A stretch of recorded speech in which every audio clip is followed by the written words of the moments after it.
ศิลปะเป็นส่วนหนึ่งของชีวิตสำหรับผมมันไม่มีวันเวลามันคือปัจจุบันนโยบายของเราก็คือเราต้องเดียวกับคนนั้นเลยเราต้องซื้อกับศิลปินถ้าเราซื้อวันนี้เราช่วยคนวันนี้ถ้าเราซื้อเก่า100 ปีแล้วเนี่ยมันไม่เป็นประโยชน์สำหรับเขาในอนาคตอีก50 ปี100 ปีข้างหน้าเนี่ยคงไม่มีใครรู้จักชื่อเราละแต่ว่างานศิลปะพวกนี้อาจจะยังอยู่แล้วก็จะเป็นตัวแทนความใฝ่ฝันของเรา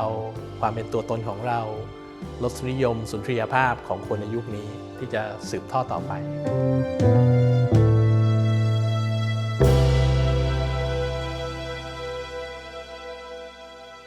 ในฐานะคุณศิวพรเป็นเหมือนกับผู้เริ่มต้นริเริ่มการสร้างTisco Art Collection อยากให้คุณศิวพรเล่าถึงจุดเริ่มต้นของการสนับสนุนผลงานศิลปินไทยในอดีตนะครับว่าจุดเริ่มต้นเป็นอย่างไรครับอยากจะรู้เรื่องจริงใช่ไหมใช่ครับเรื่องจริงคือเราไม่ได้สนับสนุนศิลปินจุดเริ่มของ Tisco Art Collection ที่จริงก็คือเริ่มโดยความต้องการว่าเอารูปมาติดให้ออฟฟิศมันดูเหมือนกับออฟฟิศเมืองนอกพอดีผมก็เป็นเพื่อนกับอาจารย์ดำรงก็เลยบอกอาจารย์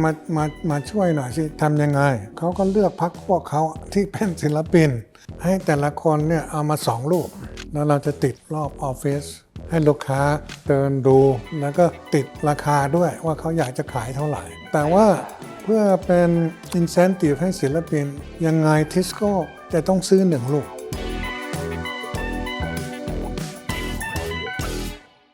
จุดเด่นของคลังสะสมศิลปะของ Tisco ก็คือว่าเป็นงานศิลปะที่ค่อนข้างจะมีอัตลักษณ์เป็นหัวก้าวหน้าเป็นงานศิลปะร่วมสมัยเสียมากแล้วก็ตอนนี้กลายเป็นศิลปินที่มีความสำคัญต่อวงการศิลปะไทยผมอาจจะเริ่มต้นที่งานของอาจารย์ถวันดัชนีผลงานที่เป็นบอลพอยต์ผมเรียกว่าผู้หญิงเป็นงูเพราะว่าตัวเป็นผู้หญิงแต่ว่าศีรษะเป็นงูก็1 ใน 2 ชิ้นที่อาจารย์ถวันเอามาร่วมแสดง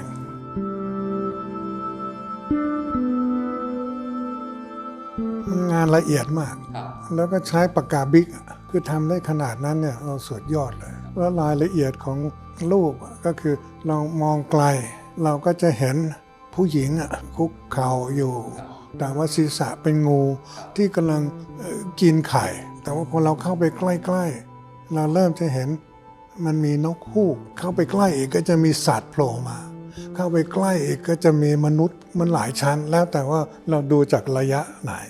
มันต้องใช้ฝีมือมากๆผลงานอีกชิ้นหนึ่งที่ถือว่าเป็นไฮไลท์สำคัญของคลังTisco Art Collection ก็คืองานของคุณสุเจ้าโดยเฉพาะชิ้นนี้นะครับเหลืองระทมอาจารย์ดำรงเอกก็แนะนำว่าเราช่วยศิลปินคนนี้ได้ไหมขายไม่ออกเลยคนดูรูปของคุณสุเจ้าแล้วก็กลัวคนไทยไม่เข้าใจไม่ชอบแต่ว่าฝีมือดีมากก็เลยบอกโอเคก็ซื้อนอกจากนั้นก็ยังมีศิลปินที่น่าสนใจอีก1 ท่านก็คือคุณประเทืองเอมเจริญกับผลงานที่ชื่อว่าปะการังมรกตแล้วก็เป็นชิ้นที่สำคัญอาจารย์ประเทืองก็ส่งมา2 ชิ้นผมก็ต้องซื้อ1 ชิ้นเพราะว่าไม่มีใครยอมซื้อของอาจารย์ประเทือง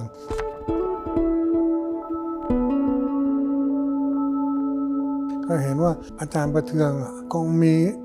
ความรู้สึกหรือสายตาแบบเอ็กซเรย์ถ้าคุณไม่เห็นอย่างอาจารย์ประเทืองคุณไม่สามารถวาดได้คล้ายๆสายตาเขาสามารถมองคลื่นแสงสีอีกประเภทที่คนธรรมดามองไม่เห็นตอนนั้นเรียกว่าคุณประเทืองยังไม่เป็นอาจารย์ทำไมคุณตั้งราคาแพงอย่างนี้เพราะรู้สึกจะเป็น12,000ทำไมแพงมากตอนนี้เมื่อวานนี้ผมก็เปิด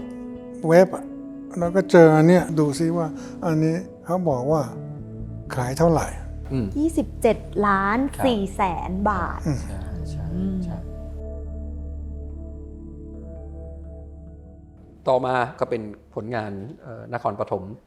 Life Field นะครับของอาจารย์ดำรงวงศ์อุปราช อาจารย์ดำรงก็กลับมาแล้วเขาก็เลยต้องใช้ทุนที่เขาไปเรียนที่อเมริกาโดยที่ก็เป็นอาจารย์ศิลปะที่ศิลปากรนครปฐมทั้งนั้นเขาก็มีบ้านที่เขาให้อาจารย์อยู่กันแล้วก็ถ้ามองออกมาก็จะเห็นนาข้าวอาจารย์ดำรงก็วาดไปนี่ก็ชิ้นหนึ่งที่วาดของที่อาจารย์เห็นจากบ้านแล้วก็ชิ้นสุดท้ายที่อยากจะให้พูดถึงที่มาที่ไปหน่อยก็คือชิ้นที่อยู่ด้านหลังเราแม่น้ำของแผ่นดินผลงานของศิลปินร่วมสมัยทั้งหมด72ท่าน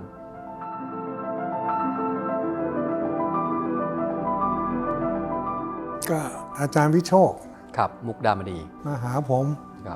บอกว่าเขาอยากจะตั้งทุนช่วยศิลปินพอดีก็เป็นปีที่ในหลวงรัชกาลที่ 9 จะครบ 72 พรรษาเลยบอกอาจารย์วิโชคเอางี้ดีไหมถ้าต้องการเงินล้านซึ่งก็เยอะเหมือนกัน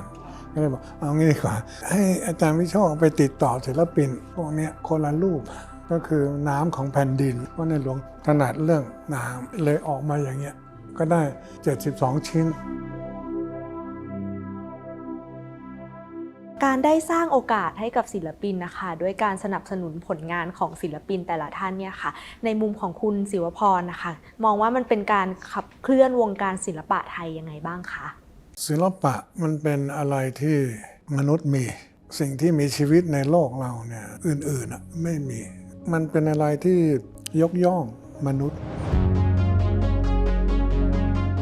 ศิลปะเป็นส่วนหนึ่งของชีวิตสำหรับผมมันไม่มีวันเวลาคือทุกอย่างมันคือปัจจุบันผมก็คิดว่าเราก็ควรจะช่วยคนไทยมีศิลปินพวกนี้ให้อยู่ได้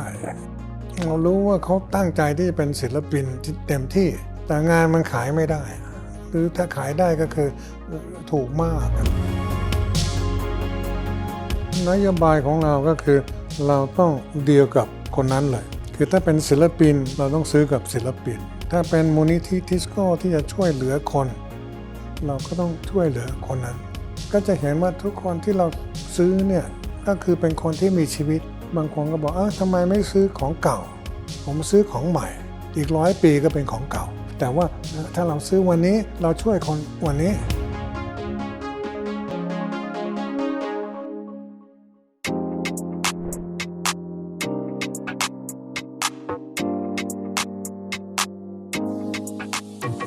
อยากจะรบกวนคุณไพรัตน์ช่วยเล่าเกี่ยวกับความรู้สึกอะค่ะที่ต้องมารับหน้าที่สานต่อ Tisco Art Collection จากคุณศิวพรนะคะว่ารู้สึกยังไงบ้างคะเราก็รู้สึกภูมิใจเล็กๆในความเป็น Art Lover ของธนาคารมาถึงจุดหนึ่งก็เริ่มรู้สึกว่าเป็นห่วงว่าในอนาคตต่อไปเนี่ยงานอาร์ตพวกนี้จะเป็นยังไงถ้าไม่มีคุณศิวพรผมมีความเชื่อส่วนตัวอันหนึ่งว่าในอนาคตอีก50 ปี100 ปีข้างหน้าเนี่ยคงไม่มีใครรู้จักชื่อเราละนะว่าทิสโก้วันนี้บริหารโดยใครตึกทิสโก้ก็อาจจะไม่ใช่ออฟฟิศที่อยู่ตรงนี้ด้วยซ้ำแต่ว่าผมเชื่อว่างานศิลปะพวกนี้อาจจะยังอยู่แล้วก็จะเป็นตัวแทนความใฝ่ฝันของเราความเป็นตัวตนของเรารสนิยมสุนทรียภาพของคนในยุคนี้ที่จะสืบทอดต่อไปเอกลักษณ์หรือจุดเด่นอันนึงของคอลเลกชันของทิสโก้เนี่ยก็คือพอเราสนับสนุนศิลปินแล้วก็มีข้อจำกัดอยู่ว่าศิลปินคนหนึ่งก็อาจจะให้ได้2 ชิ้น 3 ชิ้นไม่ต้องเยอะแล้วก็ไม่มาจากการประกวดแล้วก็เน้นไปที่คุณภาพงานมากกว่าเกณฑ์ด้านอื่นไม่สนใจเรื่องสถาบันมันก็สร้างความหลากหลายหลายคนก็มักจะถามนะว่างานชิ้นนี้มูลค่าเท่าไหร่ตอนที่ซื้อมาเท่าไหร่แล้วก็ตกใจโอ้โหอะไรเงี้ยนะฮะก็เป็นความภูมิใจในส่วนหนึ่งเนาะแต่โดยส่วนตัวเราเราไม่ได้มองพวกนี้เป็นการลงทุนเลยเราไม่เคยมีความคิดจะขายงานแม้แต่ครั้งเดียวงานพวกนี้เราสะสมไว้ก็เพื่อสนับสนุนศิลปินเท่านั้นอยากจะให้คุณไพรัตน์ลองพูดถึงสตอรี่ผลงานที่ทำไมถึงเก็บผลงานของศิลปินรุ่นใหม่3 คนนี้ผลงานชิ้นแรกนะครับของคุณศิวกรศรีคำพานะครับผลงานชื่อว่าท่องเที่ยวบนท้องฟ้า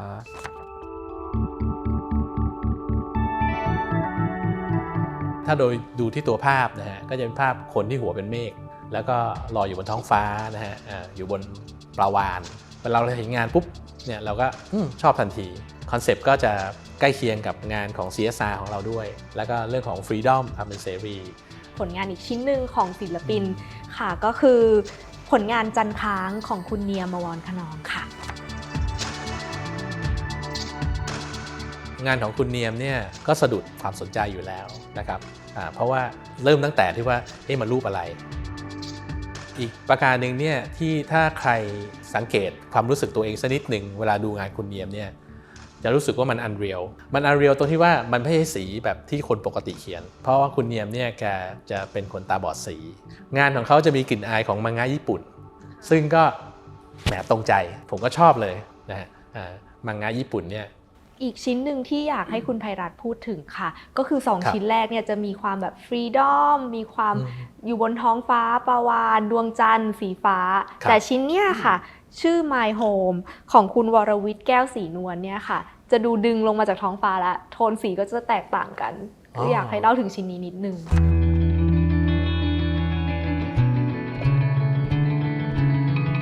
คุณวรวิทย์แก้วศรีนวลเนี่ยงานแกก็จะเป็นแนวอีกแนวหนึ่งนะก็คือเอาภาพชนบทของแกเองที่นครพนมซึ่งมันจะมีความเป็นชนบทในยุคผมอะแล้วก็รู้สึกว่าคุณวรวิทย์แกถ่ายทอดอารมณ์ออกมาได้แกถ่ายทอดความสะท้อนใจที่ว่าการพัฒนาแล้วก็ถ่ายทอดออกมาอย่างเป็นจริงตามสภาพที่แกเห็นอันนี้มันก็เป็นความประทับใจอันหนึ่งที่ศิลปินสามารถถ่ายทอดสิ่งที่มันเหนือกว่าที่ตาเห็นได้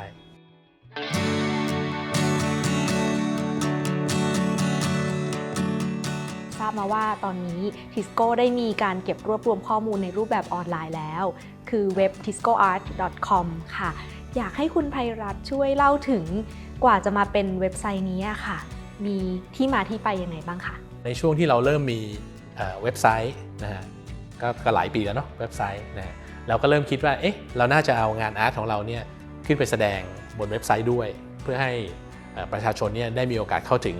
ทางสะสมของเราแล้วเราก็ aware แล้วว่างานสะสมของเราเนี่ยมันมีผลต่อวงการศิลปะนะมันมีผลต่อประวัติศาสตร์ศิลปะนะเราก็ทราบจากอาจารย์นะกับนักศึกษาหรือศิลปินหลายๆคนเนี่ยว่าเขาอยากมาชมงานเราก็เลยเกิดเป็นแนวคิดที่ว่าทำเป็น Art Exhibition บนเว็บไซต์เราพยายามจะทำบาร์โค้ดเนี่ยติดไปในตัวชิ้นงาน Image งานที่ไปแสดงตามที่ต่างๆเพื่อให้คนที่สนใจงานนะครับสามารถที่จะใส่บาร์โค้ดเข้ามาดู Information ของงานแล้วก็เข้าถึงคอลเลกชันทั้งหมดของเรานะผ่านทางเว็บไซต์ได้ถ้ามันมีทางที่ Tisco เนี่ยจะช่วยให้สังคมหันมาตระหนักถึงความสำคัญของการสะสมงานของการซื้องานของการประดับงานเราก็จะทำเราในฐานะองค์กรเล็กๆเราก็ไม่ได้คิดว่าการกระทำของเราเนี่ยมันจะมีผลกับภาพใหญ่มากมายนะครับเพราะว่าเราก็เป็นแค่ส่วนหนึ่งนะแต่เราก็เชื่อว่าสิ่งที่เราทำนะเป็นประโยชน์กับสังคม